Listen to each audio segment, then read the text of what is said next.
Mzigo unaanzia msituni, tunaonyeshwa hawa mapasta watatu. Nilisema kama nitarudi kwenye huu msitu, basi hii hazina ndo itanifahamisha kuwa nimefika. Basi wakazidi kuzama ndani ya huu msitu. Upande wa pili kuna sherehe ya matambiko inataka kufanyika. Wakafika sehemu, Pasta Tumbika akasema kafara ni leo. Pasta mwingine akasema tusubiri wamalize kisha tuzame kijijini. Mara wakaonekana kabla ya kafara wanakijiji wakawa bize kweli kucheza ngoma ili kumridhisha mfalme. Mara Pasta Tumbika akakoswa na shoka akasema tafadhali msikimbie, tumeshaonekana. Wengine wakala mikono juu. Miamba ikatua chini imeshiba kichizi. Pasta Amosi akagongwa kitako cha bunduki. Watu wanganga na wakaribisha kwenye mchezo wa kifo. Huyu ni Elema, mganga wa kijiji, anasema mtanda msichana mrembo zaidi kijijini atapiganiwa na vidume viwili. Atakayeshinda atamuoa, atakayeshindwa atatolewa kafara. Izombi akasogea mbele na Lizumbi akasogea pia. Vidume vikaanza kupambana, lakini huku njiani mapasta wamebebelewa juu juu. Mmoja wa wale vidume akazidiwa na kuwekwa chini, kisha akachukuliwa na kuwekwa sehemu ya kafara. Mwingine akajishindia mke. Mganga anasema mfalme wa mizimu, chukua kafara yako, kisha akamchoma na radi. Wakaletwa kwa mfalme. Jina langu ni Tumbika, mtoto wa Elema, mganga wa kijiji. Nilikimbia miaka 20 iliyopita baada ya kutaka kutolewa kafara. Baba akamkagua mtoto wake na kusema alikimbia miaka 20, inabidi atolewe kafara leo. Mapasta wote wakafungwa. Mganga akapiga kimbola, lakini kimbola kile kikarudi kilipotoka.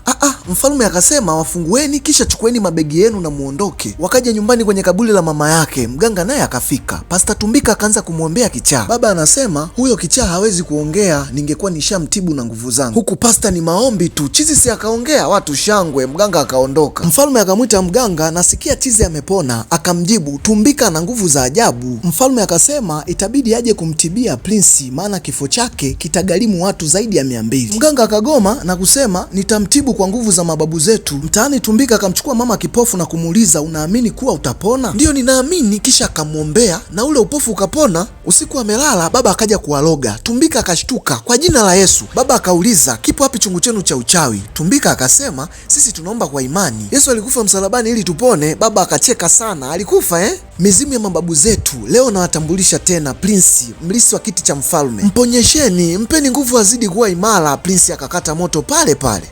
Akaja kwa mfalme. Mfalme akamuuliza yupo wapi mtoto wangu? Mfalme, nimejaribu kadri ya uwezo wangu. Mfalme akasema Elema, umeniangusha. Mganga akamjibu mfalme, mizimu imetusaliti, imetutupa pia. Huku Malikia ni vilio tu. Malikia akamwambia mfalme, tumwite Tumbika, mtoto wa mganga wa kijiji, huenda uchawi wake unaweza kumrudisha mtoto wetu. Basi mfalme akamjibu Malikia, kifo kina nguvu sana. Mtaani Tumbika anawaambia mapasta wenzake, wanawake wanganga wanatongoza wanaume, kwa hiyo wawe makini kwa sababu wao ni watumishi wa Mungu. Mara ghafla walinzi yao, mfalme anahitaji kukuona na inabidi tuongozane. Tumbika akasema, Mungu sasa tupo mikononi mwako, ulitutuma sasa tuongoze. Kisha wakaondoka. Walipofika Tumbika akasema, mfalme, najua una uchungu na kifo cha mtoto wako, lakini Mungu wangu anaweza kumfufua. Mfalme akasema sawa, kamfufue, lakini mkishindwa mtakuwa watu wa kwanza kwenye kutolewa kafara kati ya watu 200 kwenye mazishi ya Prince. Tumbika akaingia chumbani na kuanza maombi, lakini alivyomshika Prince moja kwa moja akapelekwa mpaka kuzimu. Mzimu ukasema huyu ni wetu. Tumbika akasema, Prince, amini nami nitakusaidia kwa jina la Yesu. Prince akasema naamini. Tumbika akarudi na kusema nimeshinda. Mlinzi akamchukua na kumleta kwa mfalme. Mfalme akasema, Tumbika umefeli, yuko wapi mtoto wangu? Mganga akasema, jiandaeni kwa ajili ya kafara, wakamateni. Mara Prince akatokea.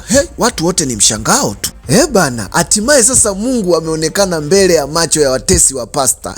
Tuendeleeni tu. Basi wanakijiji wakajikusanya na Pasta Tumbika akaanza kuwapa stori kuhusu Yesu Kristo, akisema Mungu alimtuma mtoto wake Yesu Kristo kuja kuwaokoa wanadamu. Hapo zamani kulikuwa kuna utawala wenye nguvu wa Romani, na mfalme wao akaagiza watu wote waje kuhesabiwa kwenye sensa. Mariamu mama wa Yesu akiwa na mumewe Yusufu walifika mjini Bethlehem kwa ajili ya kuhesabiwa, na walikosa sehemu ya kulala, hivyo ikabidi waende kulala kwenye zizi la ng'ombe. Maria alikuwa na mimba ya miujiza kutoka kwa Mungu, na huo usiku akajifungua kwenye hilo zizi na mtoto akaitwa Yesu, na hivyo ndivyo Mwokozi wetu alivyozaliwa. Siku hiyo kuna wafugaji wawili walikuwa wanafuga mifugo yao. Ghafla malaika akawatokea, wakaanza kuogopa. Akamwambia msiogope, nimewaletea habari njema. Kuna mtoto amezaliwa usiku huu kwenye zizi la ng'ombe, nendeni mkamuone, na huyo ndiye Mwokozi wenu. Haleluya, haleluya. Wanajimu waliona nyota mpya ya kipekee ikiashiria mfalme mpya, kwa hiyo ikabidi waifuate. Wanajimu walileta zawadi 3 muhimu kwa Yesu. Ya kwanza dhahabu, alama ya utajiri. Ya pili mafuta ya thamani yanayotumika kwenye ibada, na ya tatu manemane. Tumbika anasema ila mfalme Herodi aliua watoto wengi kwa hicho kipindi kwa sababu hakutaka mfalme yoyote yule azaliwe na aje kuchukua madaraka yake. Kisha akaendelea kwa kusema Yesu alibatizwa na Yohana Mbatizaji katika mto Jordan.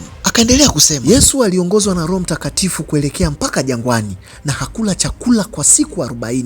Pia alijaribiwa na Shetani. Shetani alimjaa Yesu ili amjaribu tu kwa njia kuu tatu. Jaribu la kwanza, abadilishe mawe kuwa mkate, na akiwa na njaa abadilishe mawe kuwa mkate ili aweze kujikimu. Yesu akamjibu, imeandikwa, mtu hatoishi kwa mkate tu bali kwa neno la Mungu. Jaribu la pili, akamchukua na kumwonyesha falme za kidunia na akamwambia atampatia falme zote hizo endapo tu akimwabudu yeye. Yesu akajibu, imeandikwa, mwabudu Bwana Mungu wako na kumtumikia yeye. Jaribu la tatu, kuruka kwenye hekalu. Shetani alimjaribu Yesu kwa kumwambia ajitupe kutoka juu ya hekalu na akadai kuwa yeye ni mtoto wa Mungu, malaika watamdaka. Yesu akajibu, usimjaribu Bwana Mungu wako. Tumbika anasema baada ya Yesu kuyashinda majaribu yote, Shetani aliondoka. Mara mganga akafika akasema, mfalme, naona umekusanya watu kusikiliza ushetani anaofanya Tumbika. Naenda mlimani kufanya ibada, nikirudi kesho nikamkuta Tumbika atakufa. Baada ya kumaliza akaondoka. Tumbika akaendelea kwa kusema Yesu Kristo alifanya miujiza mingi, alibadilisha maji kuwa waini, aliwaponya wagonjwa, aliamsha waliokufa na kuyafukuza mapepo. Yesu akiwa anatembea na waumini wake, ghafla anatokea Maria na kumwambia, kaka yako Lazaro amekufa. Yesu akasema, Lazaro amekufa? Ndiyo, na leo ni siku ya 4 tangu amekufa. Yesu akajibu, Lazaro hajafa, amelala. Wakafika mpaka kaburini. Yesu akasema, yoyote atakayeniamini hata kufa na ataishi hata kama amekufa. Wekeni jiwe la mlango pembeni. Akaomba kisha akasema, Lazaro toka nje. Lazaro kweli akatoka nje na sanda yake. Tumbika akasema, mfalme, umeniuliza ni nani aliyonipa nguvu za kumfufua mtoto wako? Ni Mungu aliyenipa nguvu za kumfufua mtoto wako na kumfanya bubu aongee, ni Yesu pekee. Akaendelea kwa kusema, Yesu akaitwa na Yairo, mkuu wa sinagogi, na kumwambia, binti yangu amekufa na ana umri wa miaka 12. Yesu akasema, binti, na kuamuru amka. Kweli binti akaamka na akamkumbatia baba yake. Yesu akiwa anapita njiani, Batimayo akamwita, Yesu nihurumie. Yesu akamuuliza, unataka nikusaidiaje? Akajibu, nataka nione. Basi Yesu akachukua udongo na kuchanganya na mate yake kisha kumpaka machoni. Batimayo baada ya kunawa macho yakafunguka na akaona. Tumbika anasema Yesu akiwa na wanafunzi wake anasema, msizani nimekuja kuleta amani duniani, bali nimeleta upanga. Nimekuja kumtenganisha mtoto na baba yake, binti na mama yake, na mjakazi na bosi wake, kwa sababu maadui wa mtu watakuwa ni wa familia yake. Yesu alipofika kwa Nikodemu, Nikodemu akamuuliza, mtu akizeeka anaweza kuzaliwa tena? Je, anaweza kurudi katika tumbo la mama yake na kuzaliwa tena? Yesu akasema, amini nawaambia, mtu asipozaliwa kwa maji na Roho hataingia katika ufalme wa Mungu. Yuda akamsaliti Yesu kwa vipande 30 vya fedha na kuambia Wayahudi, yule nitakayempiga busu ndiyo Yesu Kristo. Tumbika anasema Yesu alijitenga na wanafunzi wake kwa muda na kufanya maombi huku akilia baada ya kujua Yuda atamsaliti na kujiandaa na maumivu na mateso makali mbele yake. Wayahudi wakafika, Yesu akawauliza, mnamtafuta nani? Wakajibu, tunamtafuta Yesu. Yuda akaja na kumbusu Yesu, mkamateni. Petro akamkata Myahudi sikio na panga, lakini Yesu akamponyesha na kusema, wanaoishi kwa upanga watakufa kwa upanga. Wakamkamata. Tumbika anasema baada ya kumkamata wakampeleka kwa Pilato. Gavana wa Kirumi alihukumu kifo chake. Mleteni hapa. Pilato akamuuliza Yesu, wewe ni mfalme? Yesu akajibu, je, unaniuliza kwa kujitegemea au wengine walikuambia kuhusu mimi? Pilato akauliza tena, wewe ni mfalme? Yesu akajibu, nimezaliwa kushuhudia ukweli. Pilato akasema, sioni kosa lolote juu ya huyu mtu, mpigeni lakini msimuue. Wayahudi wanacheka tu, wakaanza kumtesa na kumpiga na mijeledi, mchape barabara. Petro akafika akataka kuingilia lakini akakatazwa. Myahudi akachukua fimbo yenye miba na kuanza kumchapa Yesu mgongoni,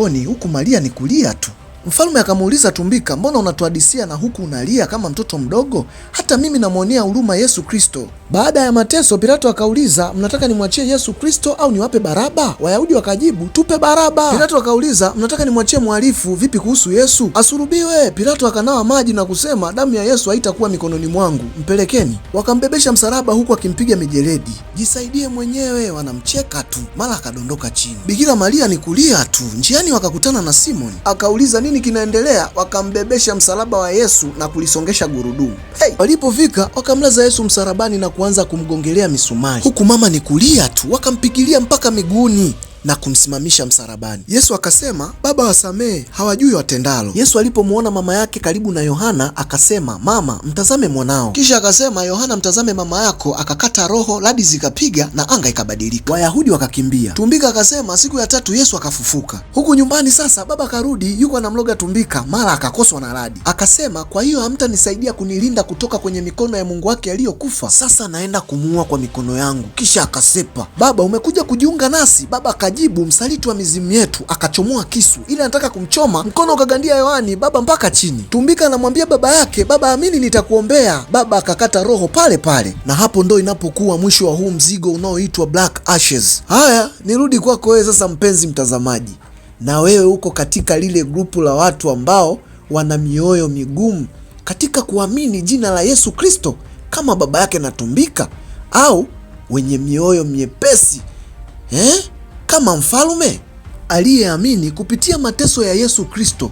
Basi sisi tulizaliwa upya na tukapata uponyaji. Lakini naomba uliweke kichwani hili, sio kazi nyepesi kama unavyofikiria, lakini ni heri kuamini kuwa Mungu yupo kuliko kumwamini binadamu, kwa sababu majibu ya Mungu ni ya Mungu tu, lakini msaada wa binadamu ni wa muda mfupi, alafu una gharama zake. Basi shusha maoni yako hapo chini kwenye comment section. Umeonaje hii simulizi ya huu mzigo? Na pia hakikisha umelike hii video na share hii video kwa watu wote wanaopenda simulizi za hizi kazi. Kisha tujikusanye tuwe kama kijiji. Mimi hapa ni storyteller wako, naitwa Msaudia TZ. Tukutane kwenye video zingine. Bye bye.